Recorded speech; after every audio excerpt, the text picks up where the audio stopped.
कैकेयी को आत्मज्ञान की प्राप्ति कैसे हुई। कैकेयी लक्ष्मण के साथ वन जाने की बात तो वह समझ गई, किंतु भेड़ों से वार्तालाप की बात वे समझ न सकी। भेड़ों से वार्तालाप करने की बात को सुनकर माता कौशल्या, माता सुमित्रा, भरत, शत्रुघ्न सभी प्रेम बस उनके समक्ष खड़े थे। श्री राम के वापस आने की खुशी के कारण सब लोग मूर्तिवत खड़े थे। सबकी आंखें आंसुओं से भीगी हुई थी। कैकेयी की आंखें भी आंसुओं से भीगी हुई थी। उनके मुख पर दुख और ग्लानि के भाव थे। इसी भाव को साथ वह श्री राम के सम्मुख उपस्थित होने जा रही थी, परंतु मन ही मन वो डर भी रही थी। उन्हें लग रहा था कि किस मुँह से राम का सामना करें। एक समय था जब वह इस मुख से उन्होंने श्री राम के लिए महाराज दशरथ से वनवास मांगा था। आज उसी मुख से कैसे उनके सामने अपनी वेदना व्यक्त करेंगे, वह सोच रही थी कि उस समय उनके मन में ऐसी क्या कुमति आ गई थी जिससे उनके मुंह से निकले शब्दों के कारण महाराज को अपने प्राण त्यागने पड़े। श्री राम को सीता व लक्ष्मण सहित वर्षों तक वनवास के भोगना पड़ा। राक्षस राज रावण से युद्ध जैसे भीषण समय को सहन करना पड़ा और स्वयं उनका पुत्र भरत भी उनके दूर हो गया। ये सारे विचार उनके मन में झंझावात की भांति चल रहे थे।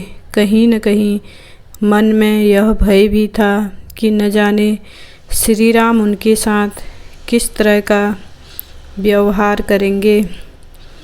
मन में इसी तूफान को समेटे कांपते शरीर व पीड़ा भरे मन के साथ श्री राम के सम्मुख उपस्थित हुई।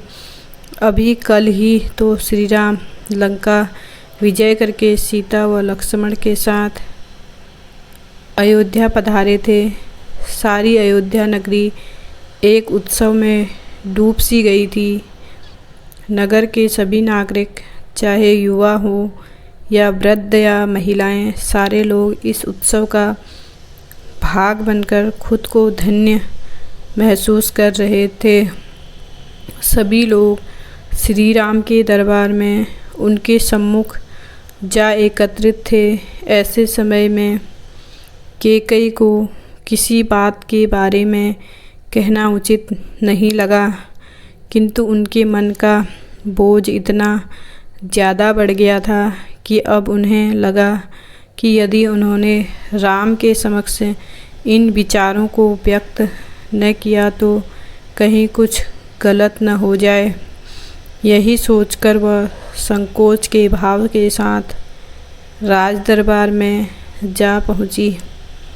जो शंका का भाव कैकेयी के मन में था, वही उस दरबार में उपस्थित अन्य सभी लोगों के मन में भी था।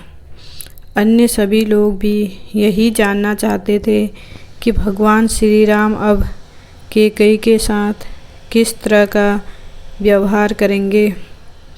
किसी को लग रहा था कि क्रोध करके उन्हें पापादंड दे देंगे। कोई सोच रहा था कि प्राणदंड न भी दें तो उनको उचित दंड देने का अधिकार तो अवश्य है। श्री राम को कुछ सोच रहे थे, शायद वे उन्हें क्षमा कर देंगे। दरबार में उपस्थित सबके मन में अलग अलग तरह के विचार मन में उमड़ रहे थे, किंतु वहाँ जो हुआ वह सबकी आशाओं के विपरीत था। वहाँ जब श्री राम ने देखा कि उनकी माता कैकेयी उनके पास दरबार में आ रही हैं, तो उन्हें देखकर राम अपने स्थान से उठे और उन्होंने माँ कहते हुए उनके पास जा पहुँचे। उन्होंने कैकेयी को राजकक्ष में प्रवेश करने से पूर्व ही रोक लिया। श्री राम ने उनके चरणों में दंडवत प्रणाम किया, फिर उन्हें अपने हाथों का सहारा देते हुए उस राज दरबार में ले आए। वहाँ उन्हें सर्वोच्च आसन पर बिठा दिया। ऐसा लग रहा था जैसे वो उन्हीं की प्रतीक्षा में वहाँ बैठे हों। इतना प्रेम पूर्वक व सम्मानजनक व्यवहार देखकर कैकेयी तो मानो बिलख पड़ी। बड़ी मुश्किल से उन्होंने अपने मुख से सिर्फ इतना ही निकाल पाया, नहीं राम, मैं इतने सम्मान के लायक नहीं हूँ। मैं सिर्फ तुम्हारी ही नहीं, पूरी अयोध्या की अपराधी हूँ। मेरे कारण तुमने जो दुख सहे, सीता और लक्ष्मण ने जो कष्ट सहे, अयोध्या की प्रजा ने इतने वर्षों तक जो कष्ट सहे, वह मुझे दंड का भागी बनाते हैं।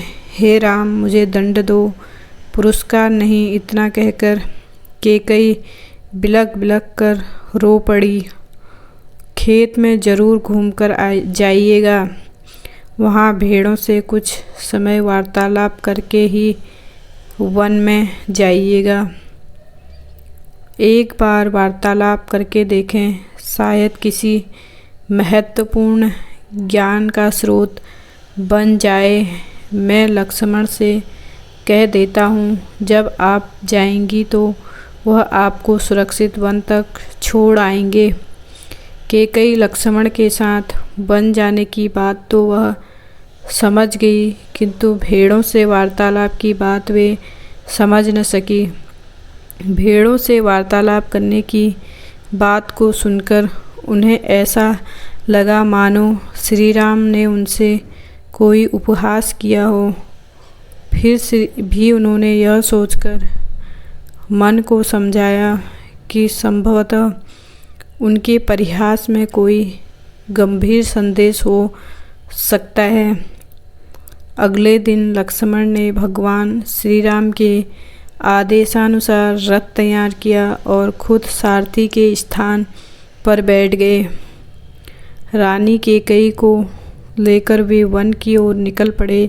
कैकेयी ने चलते समय लक्ष्मण से पूछा, पुत्र लक्ष्मण, क्या श्री राम ने तुम्हें कोई संकेत दिया है? मैं भेड़ों से वार्तालाप करने के उद्देश्य को समझ नहीं पाई। लक्ष्मण बोले, माता, मेरे लिए तो वे प्रभु समान हैं। मैं उनके कहे के उद्देश्य को जानने का प्रयत्न ही नहीं करता। मैं तो मात्र उनके कहे को पूरा करने की सोचता हूँ। उन्होंने अगर यह कहा है तो ज़रूर कोई उद्देश्य ही होगा। आप चिंतित न हों, चलिए देखते हैं क्या होता है। लक्ष्मण के शब्दों से रानी कैकेयी को थोड़ी शांति मिली। लक्ष्मण से जो कहा गया था वैसा ही किया। उन्होंने रानी कैकेयी को रास्ते में पड़ने वाले खेत में ले जाकर खड़ा कर दिया। वहाँ कुछ भेड़ और बकरी चर रही थी। माता कैकेयी उनके पास जाकर एक पत्थर पर बैठ गई और उन्हें ध्यान से देखने लगी। कुछ समय के पश्चात उनकी आंखें बंद हो गई। वह ध्यान मग्न हो गई थी। इसी समय उन्हें मात्र उन भेड़ों की मैं करती हुई आवाज़ उनके कानों में पड़ रही थी। कुछ देर यूं ही बैठकर वे एकदम तीव्रता से उठी और लक्ष्मण बोली, पुत्र, वापस अयोध्या चलो।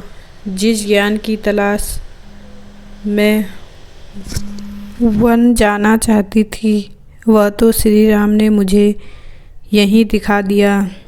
आज यह भेड़ें ही मेरी गुरु बन गई। मैं राम को धन्यवाद देना चाहती हूँ। राम ने ही आज मेरे मन में ज्ञान के द्वार खोल दिए। आज मुझे अपने आत्मज्ञान की प्राप्ति हो गई। आपको हमारी ये वीडियो कैसी लगी कमेंट बॉक्स में ज़रूर बताएं। Thanks for watching.